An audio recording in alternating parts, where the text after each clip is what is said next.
Discuss हुआ था refining of petroleum का पहला step, that is fractional distillation. Fractional distillation से जस्ट ये एडवांटेजेस होता है कि जो पेट्रोलियम में, क्रूड ऑयल में डिफरेंट फ्रैक्शन मिक्स है, वही सारे फ्रैक्शन क्या हो जाते हैं, सेपरेट हो जाते हैं। क्योंकि फ्रैक्शनल डिस्टिलेशन जो है ये एक सेपरेटो टेक्निक्स है और इसका प्रिंसिपल क्या है, इसका प्रिंसिपल जो है वो रिस्पेक्ट टू बॉइलिंग पॉइंट, मतलब फ्रैक्शनल डिस्टिलेशन में हम जो डिफरेंट कंपोनेंट्स को सेपरेट करते हैं वो किस बेस पे करते हैं, वो हम करते हैं on the base of respect to boiling point. अब फ्रैक्शनल डिस्टिलेशन से हमारा एक fraction petrol that is also called gasoline हासिल तो हो गया, लेकिन दे आर ओनली 20%, वो सिर्फ 20% हासिल हुआ क्वांटिटी लिहाज से। अब 20% जो हासिल हुआ तो 20% जो है क्वांटिटी ऑफ पेट्रोल किसी मुल्क के लिए काफ़ी नहीं होता। जारी बात है, पेट्रोल कितना होना चाहिए क्वांटिटी के लिहाज से, 80-90%। तो 80-90% जो है वो सफिशिएंट होता है किसी भी कंट्री के लिए, लेकिन 20% पेट्रोल जो है वो सफिशिएंट नहीं है। ये पंखा बंद कर दे, वो सफिशिएंट नहीं है। तो आज हमने क्या करना है, आज हमने जो 20% पेट्रोल हासिल हुआ है उसकी क्वांटिटी को इंक्रीज़ करना है, उसकी क्वांटिटी को बढ़ाना है। तो क्वेश्चन, गैसोलीन की क्वांटिटी कैसे इंक्रीज़ होता है? एक प्रोसेस से जिसका नाम क्या है, क्रैकिंग। क्या नाम है? Cracking, which is also called pyrolysis. लेकिन कब हम क्रैकिंग को पायरोलाइसिस कहेंगे वो मैं बाद में बताऊंगा। चलो, अगर बोल भी गया तो फिर एंड पे बच्चे ने क्वेश्चन करना है कि सर किस टाइम जो है क्रैकिंग का दूसरा नाम जो है वो पायरोलाइसिस होगा। हर टाइम नहीं होगा, हर क्रैकिंग को हम पायरोलाइसिस, एक स्पेशल केस है वो मैं बाद में बताऊंगा कि क्रैकिंग को हम कब पायरोलाइसिस कहेंगे। जी, व्हाट इज़ क्रैकिंग? तो सबसे पहले क्रैकिंग का जो पर्पस है कि जी क्रैकिंग का मकसद क्या है, वो तो आपको पता चल गया। क्या मकसद है क्रैकिंग का? क्रैकिंग का पर्पस ये है कि इससे क्वांटिटी ऑफ पेट्रोल क्या होता है, बढ़ जाती है। The quantity of petrol, quantity, लेकिन क्वांटिटी के साथ साथ थोड़ी सी क्वालिटी भी इम्प्रूव होती है, लेकिन चलो वो बाद में हम डिस्कस करेंगे। लेकिन मेन चीज़ क्या है, that is quantity of gasoline which is known as petrol क्या हो जाता है, इंक्रीज हो जाता है। ये बड़ा इंपॉर्टेंट शॉर्ट क्वेश्चन है कि जी why the need of cracking, cracking की ज़रूरत क्या है? तो दो रीज़न आपने बताने हैं। एक रीज़न आप बता चुके हैं कि जी क्रैकिंग से पेट्रोल और गैसोलीन की जो क्वांटिटी है वो बढ़ जाती है। फ्रैक्शनल डिस्टिलेशन से तो 20% हासिल होता है ना, तो उसी की क्वांटिटी को मज़ीद इम्प्रूव करना, बढ़ाना, वो हम किससे करते हैं, क्रैकिंग से करते हैं। लेकिन कैसे करते हैं जी? What is cracking? What is cracking? होता क्या है? देखिए, नाम से ज़ाहिर है क्रैकिंग।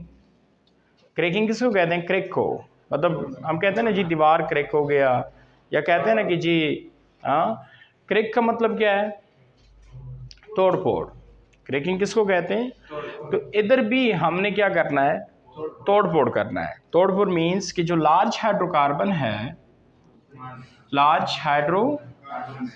है उसको हमने कन्वर्ट करना है टू स्मॉल हाइड्रोकार्बन्स में। अगर याद है, मैंने पहले लेक्चर में फ्रैक्शनल डिस्टिलेशन में बताया था कि फ्रैक्शनल डिस्टिलेशन में जो डिफरेंट फ्रैक्शन हासिल होता है उसमें शामिल है क्या, natural gas, petroleum ether, gasoline which is called petrol, kerosene, diesel, fuel oil, jet fuel oil, मतलब बहुत सारे लुब्रिकेंट्स आजकल बहुत सारे फ्रैक्शन शामिल है और उन सब फ्रैक्शन में मैंने बताया था, अगर याद है, सिर्फ ई की डिफरेंस है, वो है number of carbon atom, number of, क्योंकि सारे फ्रैक्शन जो है वो हाइड्रोकार्बन है, सारे फ्रैक्शन क्या है, लेकिन फर्क सिर्फ क्या है, कार्बन एटम की तादाद का है, कार्बन एटम की।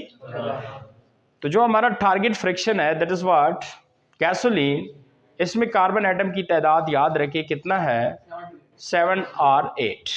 गैसोलीन में कार्बन की तादाद कितना होता है, 7 और 8 होता है। इससे नीचे जितनी भी फ्रैक्शन है, like kerosene, like diesel, like fuel oil and so, उसमें कार्बन एटम की तादाद क्या है, 7-8 से ज़्यादा है। तो वो हाइड्रोकार्बन कौन से कहलाते हैं, लार्ज, जिसमें कार्बन एटम की तादाद ज़्यादा हो उसको हम क्या कहते हैं, लार्ज हाइड्रोकार्बन, और जिसमें कार्बन एटम की तादाद क्या हो, कम हो, उसको हम क्या कहते हैं, स्मॉल। तो जो गैसोलीन है, पेट्रोल, जिसमें कार्बन की तादाद 7 या 8 है, इसको आप स्मॉल हाइड्रोकार्बन कह दें। लेकिन इससे नीचे जितने हाइड्रोकार्बन्स है, kerosene, diesel, fuel and so, वो कौन से हाइड्रोकार्बन है। तो किस तरह आप क्वेश्चन कर सकते हैं कि सर क्रैकिंग का मेन मकसद क्या है कि इससे पेट्रोल की क्वांटिटी बढ़ जाती है, बट क्वेश्चन इससे पेट्रोल की क्वांटिटी कैसे बढ़ती है। तो एक्चुअल इसमें हम करते ये हैं कि जो पेट्रोल के नीचे जो बाकी फ्रैक्शन है, जिसमें कार्बन की तादाद 7-8 से क्या है, ज़्यादा है, उसको हम क्या करते हैं, क्रैक करते हैं, मतलब उसी हाइड्रोकार्बन्स को हम क्या करते हैं, कन्वर्ट करते हैं इनटू स्मॉल। मतलब है कि कार्बन की तादाद अगर हाइड्रोकार्बन में ज़्यादा है, that is diesel, that is fuel oil, तो उसमें कार्बन की तादाद इकराम कम कर दे। डीजल में कार्बन की तादाद क्या है, ज़्यादा है, तो उसी में कार्बन की तादाद कितना ले आए, 7-8 ले आए, तो ऑटोमेटिकली आपका डीजल पेट्रोल हो जाएगा। डीजल, देखिए क्या फर्क है डीजल और पेट्रोल में, कार्बन नंबर है, उसमें कार्बन ज्यादा है और इसमें कार्बन, तो ठीक है ना, इसमें कार्बन जो ज्यादा है वो कम कर दे, कार्बन जो ज्यादा है डीजल में वो कम कर दे, 7-8 कर दे। फ्यूल ऑयल में जो कार्बन ज्यादा है उसको क्या कर दे, कम कर दे। तो जब आप कार्बन की तादाद पेंटी कम करेंगे तो सारी बात है लार्ज किस में चला जाएगा, स्मॉल में, and the small is what, petrol. So that is called cracking. तो एक्चुअल क्रैकिंग में हम क्या करते हैं, क्रैकिंग में हम यही करते हैं कि पेट्रोल की नीचे जितनी फ्रैक्शन है जिसमें कार्बन की तादाद पेट्रोल से ज्यादा है, उसी फ्रैक्शन को हम लेते हैं और उसमें कार्बन की तादाद कम कर लेते हैं। तो कार्बन की तादाद जब कम हो जाए सो आप कह दें कि जी लार्ज किस में गया, हाइड्रोकार्बन, स्मॉल हाइड्रोकार्बन में गया। So that is known as what, cracking. तो इसका जो पर्पस था कि जी इससे पेट्रोल की क्वांटिटी क्या हो जाती है। तो सारी बात है असनैन, जब आप डीजल को भी पेट्रोल में कन्वर्ट करते हैं, कैसे, कार्बन की तादाद कम करने से, that is known as what, cracking. Fuel में कार्बन की तादाद क्या है, पेट्रोल से ज्यादा है, आपने उसमें भी कार्बन की तादाद क्या कर दी, कम कर दी। तो सारी बात है वो भी कौन से में कन्वर्ट किया, 7-8 में, which is known as what, petrol. कोई और फ्रैक्शन लिया जिसमें कार्बन कितने हैं, 12, 14, 16, आपने उसमें भी कार्बन की तादाद क्या कर दी, कम कर दी, 7-8 कर दी, तो वो भी किस में चला गया, पेट्रोल। तो जब आप सारे फ्रैक्शंस को, डीजल्स को, फ्यूल ऑयल्स को, बाकी कैरोसिन्स को, सारे को आप किस में कन्वर्ट करते हैं, पेट्रोल में कन्वर्ट करते हैं। तो सारी बातें पेट्रोल की क्वांटिटी क्या होगी, बढ़ेगी, क्या होगी, लेकिन लार्ज कुछ स्मॉल में जो हम कन्वर्ट करते हैं, इस कन्वर्जन्स को क्रैकिंग कहते हैं। कन्वर्जन्स को क्या कहते हैं, क्रैकिंग। बात समझ आ गई। लेकिन नेक्स्ट क्वेश्चन रहता है कि सर ठीक है, लार्ज को स्मॉल में कन्वर्ट करना दैट इज क्रैकिंग, और इसका मकसद वही है, लेकिन लार्ज स्मॉल में हम जो क्रैकिंग में कन्वर्ट करते हैं ये करते कैसे हैं, ये करते कैसे हैं, लार्ज को हम कैसे स्मॉल में कन्वर्ट करते हैं। तो वो 3 तरीके हैं जिससे हम लार्ज स्मॉल में कन्वर्ट करते हैं, लेकिन इस कन्वर्जन्स का नाम क्या है, क्रैकिंग। बात समझ आ गई सबको। अच्छा, तो अब इसका कंप्लीट डिफिनीशन सुने। मैंने क्या लिखा है, लार्ज हाइड्रो मतलब इसमें कार्बन की तादाद क्या है, ज़्यादा है। अच्छा, कल भी मैंने बताया था कि जब कार्बन की तादाद ज़्यादा हो उसमें एंटरमॉलिक्यूलर फोर्स ज़्यादा होंगे, या कार्बन की तादाद कम हो तो एंटरमॉलिक्यूलर फोर्स ज़्यादा होंगे? सारी बात है, जब कार्बन की तादाद क्या है, ज़्यादा है, तो जो IMF है, एंटरमॉलिक्यूलर फोर्सेस है, तो वो क्या होंगे, ज़्यादा होगा। तो मैं कह सकता हूँ लार्ज हाइड्रोकार्बन में IMF क्या होता है, ज़्यादा होता है। IMF ज़्यादा होने से उनके वेपर आसानी से बनेंगे, मुश्किल से बनेंगे? तो सारी बात है, उसका वेपर प्रेशर क्या होगा, कम होगा। और आपको पता है कि जब VP कम हो तो फिर BP ज़्यादा होता है। VP कम होने से BP बढ़ जाती है, BP। तो जब VP कम है तो BP क्या होगा, BP ज़्यादा होगा, होगा नहीं होगा? इसको उलट कर दे, उस साइड में क्या है, कार्बन की तादाद कम है, तो IMF क्या होगा, कम होगा, उससे वेपर प्रेशर ज़्यादा होगा। तो जब वेपर प्रेशर ज़्यादा हो तो बॉइलिंग पॉइंट कम होगा। इस साइड पे लिखो, इसका उलट कर दे, लोअर वेपर प्रेशर को क्या कर दें, हायर वेपर प्रेशर, और हायर बॉइलिंग पॉइंट को क्या कर दें, लोअर बॉइलिंग पॉइंट। बात समझ आ गई? ये एक कंप्लीट डिफिनीशन बन रहा है किसका, क्रैकिंग का। So how you can define what is cracking? अब देखिए, the conversion of large hydrocarbon, large which is lower vapor pressure and high boiling point, and to smaller hydrocarbon which is higher vapor pressure and lower boiling point is known as cracking.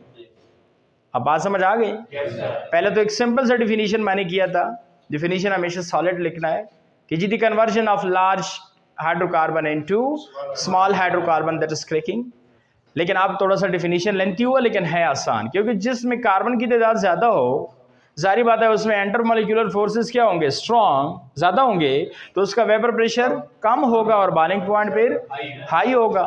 इसलिए हम कहते हैं कि the conversion of large hydrocarbon which is higher intermolecular forces, lower vapor pressure and high boiling point into smaller hydrocarbon which is weak intermolecular forces, higher vapor pressure and lower boiling point as known as cracking.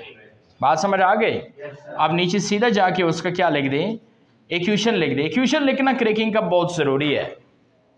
देखिए, equation मांगा हो या ना मांगा हो, आपने equation must लिखना है। कौन सा? लार्ज, जिसमें किस में जाते हैं, स्मॉल।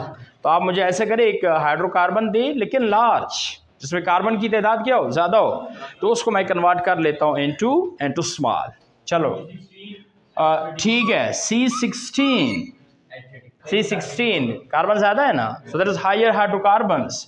तो अगर C16 है तो H पर 34 होगा, क्योंकि अल्केन का जर्नल फार्मूला आपने मैट्रिक में याद किया होगा, CnH2n+2। अगर N16 है, कार्बन 16 है, तो 2 मल्टीप्लाइड बाई 16, 32 जमा 2, that is 30। So that is higher hydrocarbon, that is a large hydro. इसी को मैंने कन्वर्ट करना है किस में, स्मॉलर में। स्मॉलर मीन जिसमें कार्बन क्या हो, कम हो। लेकिन याद रखना, एक्चुअल ये कन्वर्जन हम किस मकसद के लिए कर रहे हैं, पेट्रोल बनाना है। किस से? डीजल से। किस से? फ्यूल ऑयल से। किस से? कैरोसिन से। किस से? हर उसी हाइड्रोकार्बन से जिसमें कार्बन की तादाद 7, 8 से क्या हो, उसी को हमने कन्वर्ट टू पेट्रोल करना है। तो पेट्रोल में कितने हैं, 7 या, तो वो नहीं बोलना कि आपने प्रोडक्ट में स्मॉल लिखे हो लेकिन उसमें पेट्रोल ही ना हो। लेकिन तो आपने स्मॉलर में कन्वर्ट किए हो, लेकिन स्मॉलर मीन्स कि उसमें पेट्रोल ही ना हो। तो पेट्रोल में कितने कार्बन होते हैं, या 7 होते हैं या 8 होते हैं। तो ठीक है, मैं 7 कर लेता हूँ, 7 कर लेता हूँ। तो जब कार्बन 7 है तो हाइड्रोजन कितने होंगे? 16। कितने होंगे? 16। ये मुबारक हो, देखिए आपके पास आ गया क्या? Gasoline, which is also called petrol. आ गया। फिर आप कहेंगे सर बाकी कार्बन कहाँ गए? क्योंकि हमारे पास कितने कार्बन है? 16। ये तो कितने हो गए? 7 हो गए। कितने रह गए? 9 रहते हैं ना। 16 है ना, 7 आ गए तो बाकी 9 रहते हैं। तो सर वो 9 कार्बन किधर गए? तो सारी बात है बाई प्रोडक्ट भी हासिल होता है। क्या? By product. ये तो हमारा टारगेट प्रोडक्ट है ना। साथ बाई प्रोडक्ट भी क्रैकिंग से हासिल होता है। बाई प्रोडक्ट किसको कहते हैं? ऐसा प्रोडक्ट जिसको आप बनाते नहीं हैं लेकिन साथ खुद आ जाते हैं, ऐसे प्रोडक्ट को हम क्या कहते हैं? बाई। लेकिन इक्वेशन बैलेंस होना चाहिए। कितने कार्बन रहते हैं? 9। अब उस 9 को पूरा करना है। तो ऐसा कर लें कि एक 2 कार्बन कंपाउंड्स बना ले साथ, 2 कार्बन का। लेकिन ये 2 कार्बन की कितने बना ले? 3। 2 कार्बन की कितने बना ले? 3। तो कितने कार्बन हो गए? 6। एक में 2 कार्बन है तो जब इसकी 3 मॉलिक्यूल आ गए तो 6 हो जाएंगे। कितने कार्बन रह गए? 3 कार्बन रह गए, क्योंकि मैंने 9 करने थे। तो आप ऐसा कर लें कि 3 कार्बन का कंपाउंड बना लें। 1 2 3। ठीक। यहां पे डबल बॉन्ड डाल दे। कौन सा? Double bond. क्योंकि ये जो बाई प्रोडक्ट में दोनों कंपाउंड आते हैं, दोनों इज अनसैचुरेटेड। दोनों अनसैचुरेटेड होंगे। अनसैचुरेटेड मींस जिसमें कार्बन कार्बन डबल बॉन्ड हो, उसको अनसैचुरेटेड कहते हैं। And what means by saturated? जिसमें कार्बन कार्बन, तो ये दोनों कौन से होने चाहिए? अनसैचुरेटेड। तो इसमें डबल बॉन्ड का होना जरूरी है। बाकी ठीक है, कार्बन की वैलेंसी हमेशा क्या होती है? तो वैलेंसी पूरी कर दे, वैलेंसी पूरी कर दे। ये एक मॉलिक्यूल हासिल हो गया। और ये कितने हो गए? 3। एक में कितने कार्बन है? ये मैं इसका स्ट्रक्चर बना रहा हूं। ये देखिए, एक में 2 कार्बन है तो 3 में कितने हो जाएंगे? 6। किधर? हाइड्रोकार्बन्स जिसमें डबल बॉन्ड है। देखिए वैलेंसी तो कार्बन ने पूरी करनी है ना। कितनी? 4। तो सारी बातें जब हाइड्रोजन नहीं है, हाइड्रोजन से थ्रू सिग्मा बॉन्ड पूरी नहीं हो सकती, तो हाइड्रोजन की तादाद क्या है? कम है। तो सारी बातें फिर वैलेंसी पूरी करनी है तो फिर carbon carbon have the capability, you know, that is called catenation. कैटी तो आपस में बना लेता है, क्योंकि कार्बन में मल्टीपल बॉन्ड बनाने की सलाहियत तो आपस में बना लेगा। ठीक। अब देखिए इक्वेशंस में कितने कार्बन है, कितने हाइड्रोजन है, पूरी करने हैं। कितने कार्बन है? प्रोडक्ट में देखो 7 और इस कंपाउंड में 3 है, 10। कितने रह गए? 6। इसमें एक में 2 है तो 3 में 6 कार्बन। ओके। अब हाइड्रोजन पूरी करने कितने? 34। कितने? 16। एक में कितने हैं? 3 कार्बन में 1 2 3 4 5 6। 16 + 6 22। एक कंपाउंड में कितने हैं? 4 हाइड्रोजन है तो 3 में कितने हो जाएंगे? 12। सो 16 12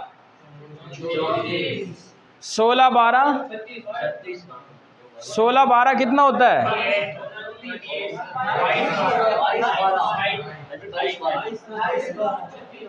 सुने ना, इसमें 16 है, एक में 4 है तो 3 में, तो 16 12 28। इसमें 6 है तो 28 6। अच्छा, आप लोग देख रहे थे ना कि कहीं अनबैलेंस होगा, या तो कार्बन पूरी नहीं होंगे या हाइड्रोजन पूरी नहीं होंगे, तो फिर हम कहेंगे ये क्या है? ऐसा नहीं है, मैं पूरे करूंगा, कैसे नहीं होंगे पूरे? अच्छा, मैं खुद भी डर रहा था, मैंने कहा ऐसा ना हो कि पूरी ही ना हो जाए। इकराम वहाँ से इशारे कर रहे हैं कि पूरी नहीं है, मुझे वैसे डरा रहा था, तो पूरी ही है। C2H, हाँ, ये फार्मूला किसका है? अल्केन। अल्केन मीन जिसमें कार्बन कार्बन सिंगल बॉन्ड हो, which is saturated, which is, मैंने क्या कहा, जो बाई प्रोडक्ट आएगा वो कौन सा होगा? अनसैचुरेटेड। अनसैचुरेटेड मीन जिसमें डबल बॉन्ड हो तो उस डबल बॉन्ड का फार्मूला ये नहीं है, डबल बॉन्ड का फार्मूला ये है, दैट इज हाँ ना, double bond is means alkyne, उसका जर्नल फार्मूला ये है CnH2n, +2 उसमें नहीं है, +2 किसका है, सैचुरेटेड हाइड्रोकार्बन। बात समझ आ गई? सो that is the equation of what, that is the equation of cracking. ये बहुत ज़रूरी है याद करना। जी जी सर ये C7H16 है। C7 H16 ठीक है, ये सैचुरेटेड हाइड्रोकार्बन है, तो फिर किस फार्मूले से होगा, इससे। अगर ये 2 बार हाय, यही तो क्रैकिंग में प्रॉब्लम है ना, जो क्वेश्चन आपने किया ये आगे मैंने बताना था, यही तो क्रैकिंग में क्या है प्रॉब्लम। आगे कितनी तरह क्रैकिंग है, 3, उसमें जो एक क्रैकिंग है वो बेस्ट है, वो आपकी बात मैं करूँगा। फिर बाकी 2 क्रैकिंग में ये थोड़ा प्रॉब्लम है। देखिए ना, ये अनसैचुरेटेड हाइड्रोकार्बन है, कितने हैं इसमें, दोनों में कितने कार्बन है, 9। एक पेट्रोल में कितने कार्बन होते हैं, 7 या, तो देखिए ना, ये आप पेट्रोल में हो सकता है ना, लेकिन ये होता, ये बाई प्रोडक्ट है। सो ये तो इस क्रैकिंग का सबसे बड़ा लॉस है, सबसे बड़ा डिफेक्ट इस क्रैकिंग में ये है कि देखिए कार्बन की तादाद इसमें ज़ाया हो रही है। ये जो बाई प्रोडक्ट है, ये तो पेट्रोल तो आप नहीं कह सकते, लेकिन ये है कि ये इसमें आ रही हैं, पेट्रोल ये है, ये इसमें आ रहे हैं। लेकिन एक बात और बताऊं, आप इसको ज़ाया नहीं कह सकते, ज़ाया, क्योंकि दुनिया में हमें सिर्फ पेट्रोल तो नहीं चाहिए ना, दुनिया में हमें शराब भी चाहिए, दानिश चाहिए ना, शराब, अल्कोहल, दुनिया में हमें रबड़ भी चाहिए, दुनिया में हमें बेंजीन भी चाहिए, दुनिया में हमें बहुत सारा प्रोडक्ट चाहिए ना। और यार शराब का नाम लेते हो पता नहीं आप लोगों को क्या हो जाता है। इधर मेरी तरफ देखिए, देखिए दुनिया सिर्फ पेट्रोल नहीं, इमरान खान को तंग किए है आजकल पेट्रोल ने, लेकिन सिर्फ पेट्रोल नहीं तो चाहिए, बाकी तो चीज़ें चाहिए ना, चाहिए। और बाकी जितने भी चीज़ें हैं, मैं नाम और नहीं लेता, बहुत सारी चीज़ें हैं, वो सारी चीज़ें इकराम इसी से बनते हैं, वो सारी चीज़ें इन्हीं से बनते हैं। चलो इसका जो काम है वो कर दिया, फिर इसको आप ज़ाया नहीं कह सकते क्योंकि बाकी चीज़ें इन्हीं से बनते हैं। सो ये भी तो ज़रूरी है ना हमारे, आ गया। सो बहुत इंपॉर्टेंट क्वेश्चन है, इकराम ने बड़ा अच्छा क्वेश्चन किया, मैं अभी बता दूं। क्वेश्चन है कि why, what is the need of cracking, what is the, तो आपने कितने, मैंने कहा था ना कितने रीज़न आपने बताने हैं, 2। एक रीज़न तो आपको पता है कि क्रैकिंग इसलिए होता है क्योंकि इससे पेट्रोल और गैसोलीन की क्वांटिटी बढ़ती है, कहा था ना। और दूसरा मैंने कहा था ना कि जी दूसरा रीज़न मैं बताऊंगा लेकिन बाद में, वो चलो अभी बता देता हूँ। दूसरा रीज़न क्या है क्रैकिंग का, क्योंकि हमें 2 कार्बन का 3 कार्बन का अनसैचुरेटेड कंपाउंड चाहिए, और वो भी कहाँ से आते हैं, वो भी क्रैकिंग से आते हैं, इसलिए हम क्रैकिंग करते हैं। सर ये क्यों चाहिए, अच्छा मुझे बताए पेट्रोल क्यों चाहिए, हाँ ये तो तुम्हें पता है कि पेट्रोल क्यों चाहिए, तुम्हारा बाइक नहीं चलेगा ना, गाड़ी नहीं चलेगी, तो बेटा हमें ये भी चाहिए।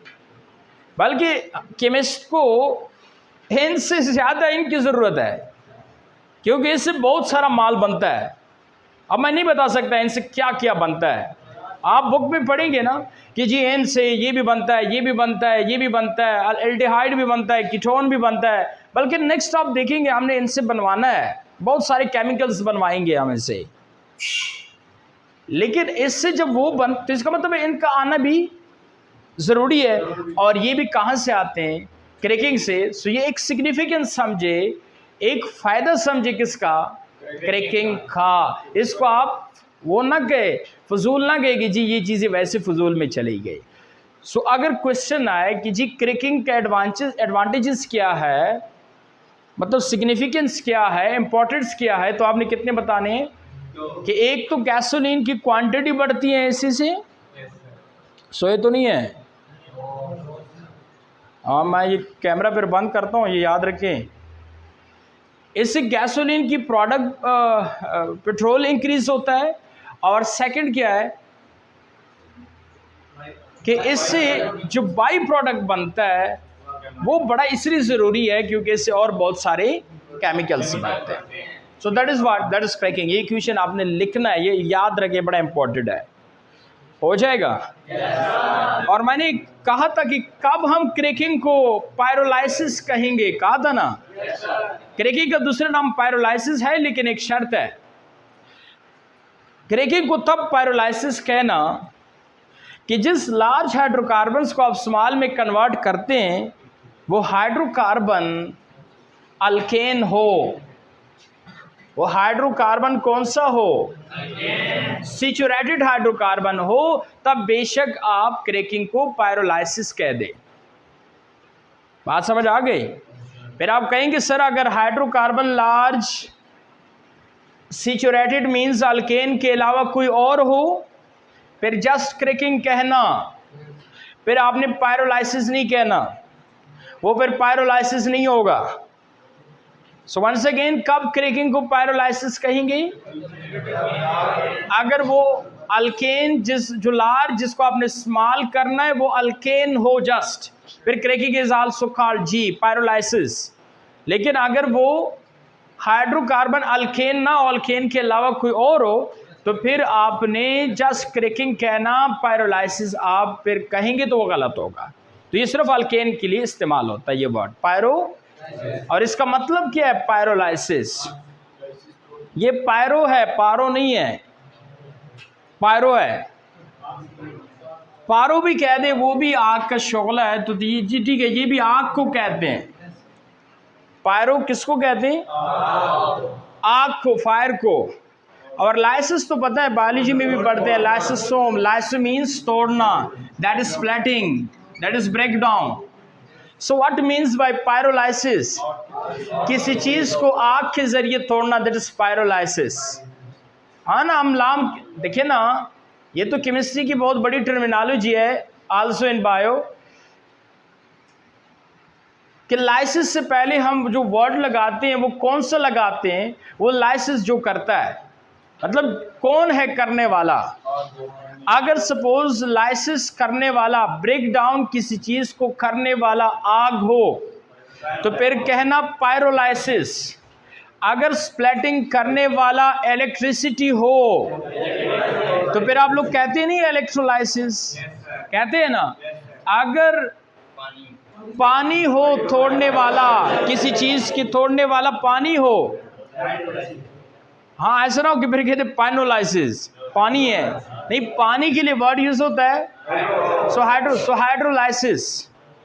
अगर वो चीज लाइट हो, जो किसी चीज को तोड़ रहा है, अगर वो लाइट है, लाइटोलाइसिस नहीं, लाइट के लिए वर्ड इस्तेमाल होते हैं ना बायो में, फोटो, सो फोटोलाइसिस, फोटो।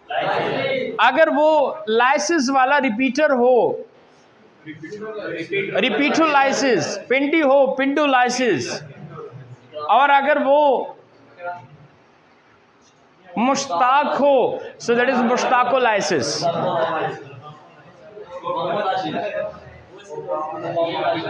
अगर बिलाल हो सो बिलालोलाइसिस, इकराम हो सो इकरामोलाइसिस।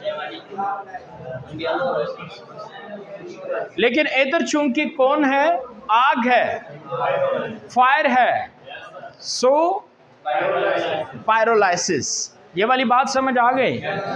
और last very important, just 2 minute, that is types of cracking.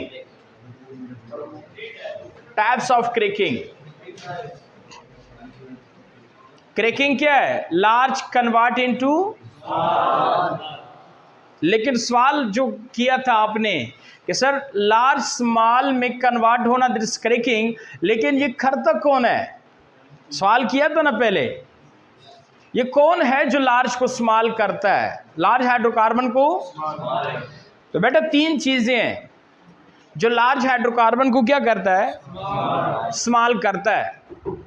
या तो लार्ज हाइड्रोकार्बन स्मॉल करता है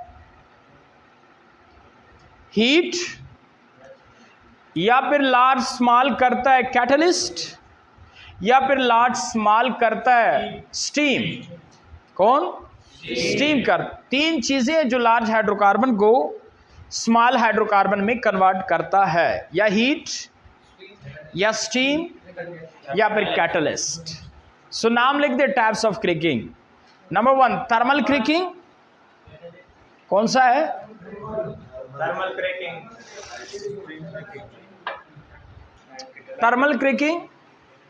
and second is what? Thermal. और second is steam cracking. And third one is catalytic cracking. Catalytic. तीन चीजें हैं जो लार्ज हाइड्रोकार्बन को स्मॉल करता है। थर्मल क्रैकिंग डिफिनीशन लिख दोगे, क्योंकि थर्म किसको कहते हैं? सो वो क्रैकिंग जिधर only heat, only temperature, only large hydrocarbon को कौन क्या करें? That is called thermal cracking. और ये बड़ा इंपॉर्टेंट एमसीक्यूज है कि थर्मल क्रैकिंग में वो टेम्परेचर रेंज कितना होता है।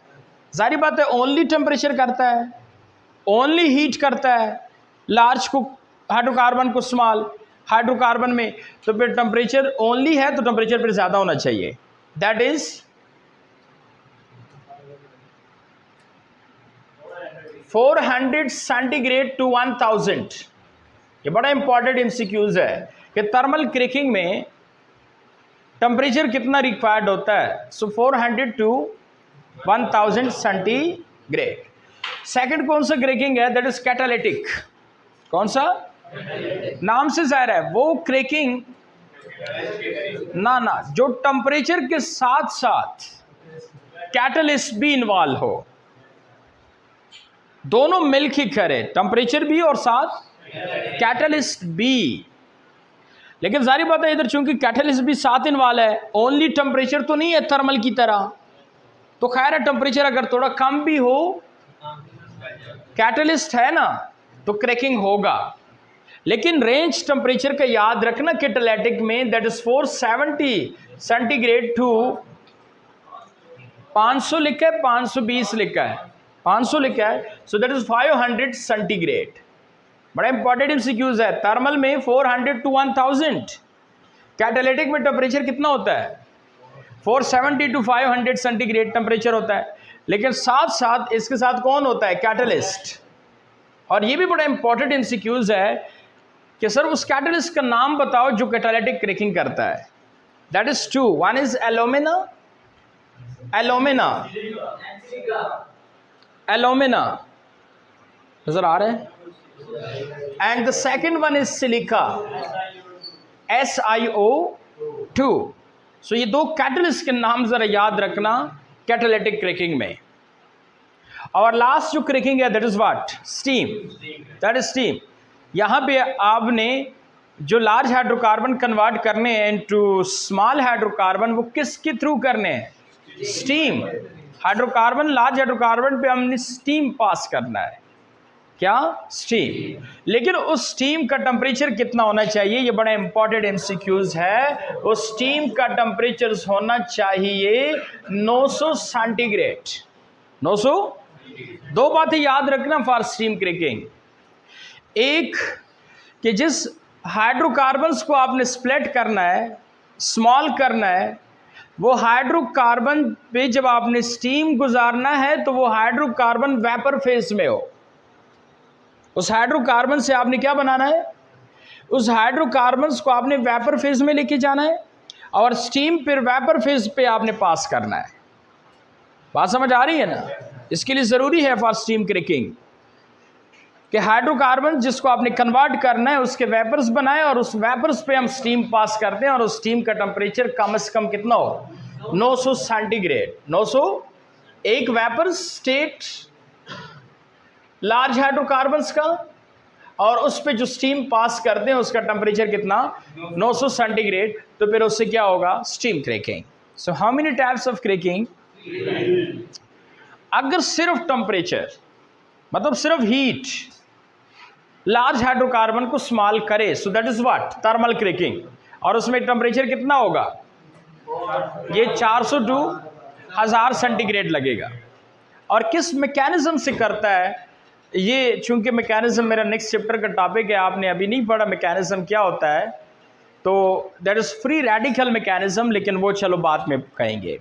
और सेकंड जो क्रैकिंग है दैट इज़ कैटालिटिक, ये टेम्परेचर के साथ साथ कैटलिस्ट इन्वॉल्व होगा, और 2 कैटलिस्ट है जो इन्वॉल्व होते हैं, one is alumina and other is silica, जो लार्ज को क्या करते हैं, स्मॉल करते हैं। और लास्ट जो क्रैकिंग है दैट इज स्टीम, हमने लार्ज हाइड्रोकार्बन पे स्टीम गुजारना है और उसने क्या करना है, स्मॉल करना है। लेकिन स्टीम हम जो लार्ज हाइड्रोकार्बन पे गुजारेंगे वो लार्ज हाइड्रोकार्बन किस स्टेट में होना चाहिए, वेपर स्टेट में, और स्टीम का टेम्परेचर कितना होना चाहिए, दैट इज 900 सेंटीग्रेड। ओके। और लास्ट क्वेश्चन वेरी इंपॉर्टेंट कि सर 3 क्रैकिंग आपने बताए, इनमें से हम जो भी यूज़ करें तो कर सकते हैं जी। अगर आप ओनली हीट से तोड़वाना चाहते हैं दैट इज़ थर्मल, अगर स्टीम पास करके तोड़वाना चाहते हैं दैट इज स्टीम, अगर टेम्परेचर के साथ साथ थोड़ा कैटलिस्ट का हेल्प लेना चाहते हैं सो that is catalytic, that is catalytic. But which one is the best, ये लास्ट क्वेश्चन है, तीनों में कौन सा बेस्ट है, सो that is catalytic, that is catalytic जो है वो सबसे बेस्ट है। इसकी वजह क्या है, वो जो आप क्वेश्चन कर रहे थे इकराम, इसकी वजह क्या है, क्यों कैटालिटिक सबसे बेस्ट है? क्योंकि कैटालिटिक में ये जो अनसैचुरेटेड हाइड्रोकार्बन हासिल होते हैं ना क्रैकिंग में, ये कम हासिल होता है, इसकी मिकदार, इसकी क्वांटिटी कम हासिल होती है। ये आप कह रहे थे ना नहीं होना चाहिए, हमने सारा टारगेट क्या है, गैसोलीन है, पेट्रोल है, लेकिन मैंने कहा खैर है इससे हम और चीज़ें बना लेंगे। लेकिन चलो अभी कह देता हूँ, जिस क्रैकिंग में इसकी मिकदार कम होती है बट इसकी मिकदार तो फिर ऑटोमेटिकली ज़्यादा होगी, क्योंकि इधर कार्बन कम है तो वो कार्बन उसी में कन्वर्ट हुए होंगे, तो क्वांटिटी और ज़्यादा आ जाएगी। तो that is what, that is catalytic, that is why the catalytic is best. इसके 2 रीज़न बताने हैं। एक, अनसैचुरेटेड प्रोडक्ट की मिकदार कैटालिटिक में क्या होती है, कम हासिल होती है। और सेकंड रीज़न, जो पेट्रोल हासिल होता है कैटालिटिक क्रैकिंग में वो हाई क्वालिटी का होता है as compare to thermal and steam cracking. बात समझ आ रही है? वहां भी पेट्रोल तो हासिल होते हैं लेकिन उसकी इतनी क्वालिटी नहीं होती जितनी क्वालिटी किस क्रैकिंग से हासिल होता है, कैटालिटिक से। वहां quality of petrol, quality of gasoline थोड़ी ज़्यादा होती है जो कैटालिटिक से हासिल होता है। और क्वालिटी किससे पता चलता है पेट्रोल की, मेरा नेक्स्ट टॉपिक है last, that is octane number, that is octane. जितना पेट्रोल का ऑक्टेन नंबर ज़्यादा होगा उतना वो पेट्रोल गुड क्वालिटी का होगा। डीजल का सीटेन नंबर होता है जिससे क्वालिटी का पता चलता है, लेकिन पेट्रोल की क्वालिटी का पता किस नंबर से, ऑक्टेन नंबर से। कैसे, जितना ऑक्टेन नंबर ज़्यादा उतना पेट्रोल की क्वालिटी भी ज़्यादा। लेकिन व्हाट इज ऑक्टेन नंबर वो मेरा नेक्स्ट टॉपिक है लास्ट, जो क्वालिटी की बारे मैंने बात करनी है रीफॉर्मिंग में। और जितना पेट्रोल की ऑक्टेन नंबर ज़्यादा होगा, याद रखना, उतना वो पेट्रोल गुड क्वालिटी का होगा। और क्यों कैटालिटिक बेस्ट है? क्योंकि जो पेट्रोल इससे हासिल होता है गैसोलीन, एक वो गुड क्वालिटी का होता है as compare to other cracking, और दूसरा अनसैचुरेटेड हाइड्रोकार्बन की मिकदार इसमें कम हासिल होती है। वो जो आप कह रहे थे ना नहीं होना चाहिए, ये भी उसी में कन्वर्ट होना चाहिए। वही बात किस क्रैकिंग में होती है, कैटालिटिक में। इसलिए हम कैटालिटिक को क्या कहते हैं कि ये बेस्ट है। सो किस तरह 20% से हम 80% बनाते हैं, पेट्रोल की क्वांटिटी बढ़ा देते हैं, दैट इज़ बाय क्रैकिंग। और इसके बाद जो नेक्स्ट टॉपिक है उसमें मैंने क्वांटिटी नहीं बढ़ानी, उसमें मैंने पेट्रोल की क्वालिटी बढ़ानी है। जैसे आपको समझ आ गया कि सर ने क्वांटिटी आज कैसे बढ़ाई, डीजल को भी गैसोलीन में कन्वर्ट किया मौलाना साहब को, और इसके अलावा कैरोसिन को भी हमने गैसोलीन में कन्वर्ट किया।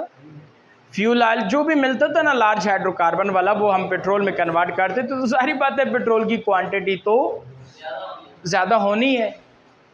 और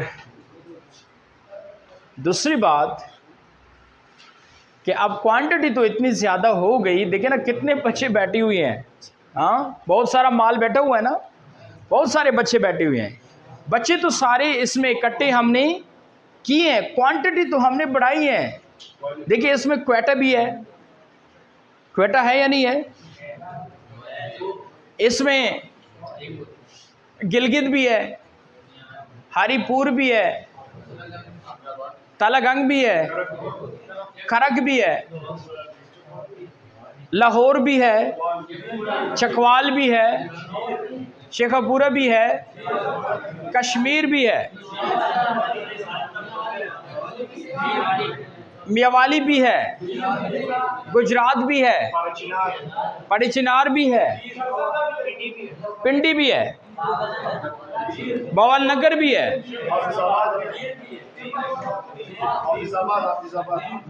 हाफिजाबाद भी है, स्वाद भी है। तो कहने का मतलब है कि इस कॉलेज में देखो, इस कॉलेज में कितना क्वांटिटी है, क्वांटिटी तो हमने सारा इकट्ठा कर दिया है। अब नेक्स्ट मेरा टारगेट क्या है, नेक्स्ट मेरा टारगेट ये है कि जो क्वांटिटी मैंने इकट्ठा की है, इस क्वांटिटी से क्वालिटी बनाना।